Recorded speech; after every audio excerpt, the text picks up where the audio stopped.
بسم الله الرحمن الرحيم والنازعات غرقا والناشطات نشطا والسابحات سبحا فالسابقات سبقا فالمدبرات أمرا يوم ترجف الراجفة تتبعها الرادفة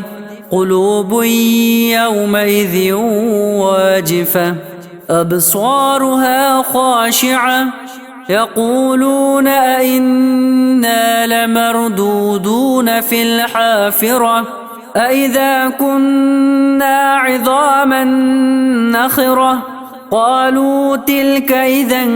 كرة خاسرة فإنما هي زجرة واحدة فإذا هم بالساهرة هل أتاك حديث موسى إذ ناداه ربه بالواد المقدس طوى اذهب إلى فرعون إنه طغى فقل هل لك إلى أن تزكى وأهديك إلى ربك فتخشى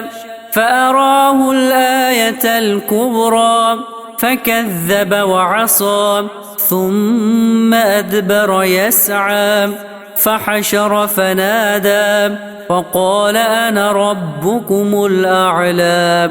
فأخذه الله نكال الآخرة والأولى إن في ذلك لعبرة لمن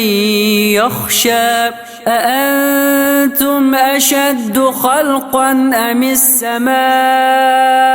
بناها رفع سمكها فسواها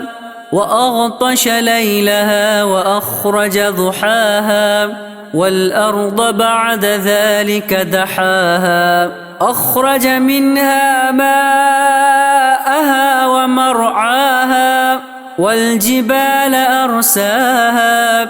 متاعا لكم ولأنعامكم فإذا جاءت الطامة الكبرى يوم يتذكر الإنسان ما سعى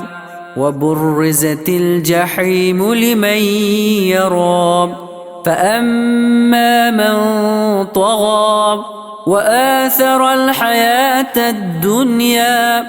فإن الجحيم هي المأوى وأما من خاف مقام ربه ونهى النفس عن الهوى فإن الجنة هي المأوى يسألونك عن الساعة أيان مرساها فيم أنت من ذكراها إلى ربك منتهاها إنما أنت منذر من